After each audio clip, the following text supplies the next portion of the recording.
Hello, everybody. Welcome back to my channel. This is Sarah, your favorite Lewiston, Idaho investment specialist. Let's get going. Have you ever looked at a property and said, "This seems like a good investment, but how can I know for sure?" The important thing about buying real estate and investing in real estate is not just buying or owning the property, it's making sure that you are getting a good deal that is going to promote wealth growth for yourself and future generations. And so today we're going to go over analyzing a deal and how that stops you from buying something that, looks really nice, that might be an emotional purchase, how to avoid that and how to make a purchase that's an actual good deal for yourself and future generations. The most basic rule when it comes to real estate investing, or suggestion, I guess, is the 1% rule. The 1% rule suggests that whenever you're looking at a property, the rent should equal at least 1% of the purchase price. So, for example, if you were purchasing a $400,000 house, you would want it to rent for at least $4,000 a month. The next thing you're going to want to look at is cap rate. The cap rate is calculated by taking the net operating income divided by the property value, and then you multiply it by 100 just to see it as a percentage.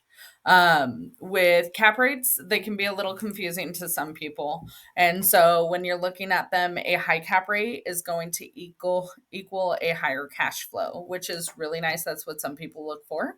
However, if you're looking for something a little bit more stable, you might be looking for a lower cap rate. The lower cap rate is going to mean you're going to have less cash flow, but it might be something that's a more stable area or a more desired property. Here in Lewiston, the average cap rate is between about 5 and 7%. But that can vary wherever you are. So, make sure you're talking to a professional who understands and can let you know what the typical cap rates are in your area. Cash on cash return is another number that you're going to want to know just to make sure you're covering all your bases and knowing everything you should about the property. It's calculated taking the annual pre-tax cash flow divided by the total cash invested, and then once again multiplying it by 100 to come up with a percentage. The annual pre-tax cash flow is taking into consideration the NOI plus the mortgage, but you don't include the taxes. And the total cash invested can be everything from down payment, closing costs, and any repairs or renovation before you have a person move in. Cash on cash, make sure that you are looking at your cash flow versus the initial cash investment. The last number that I want to go over today is the ROI, or return on investment. So, as we just discussed, the cash on cash is cash flow relative to the initial investment. The ROI is very similar, but it considers the total return, including appreciation, over the holding period.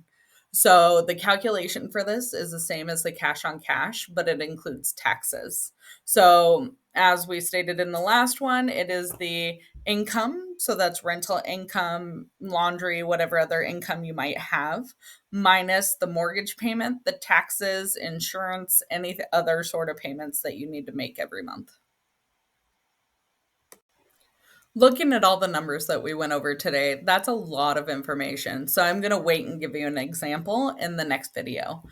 However, these numbers are all very important, and it's important to calculate everything and look over and decide what's most important to you and analyze every deal and make the most educated decision for your goals. Having your team set up, as I stated in the last video, is going to be very essential for making sure that you are doing things to achieve your goal and which of these metrics might be most important to you. If you have any questions at all, definitely feel free to either reach out to me or drop a question in the comments, and we'll see you next time. Thank you. Bye.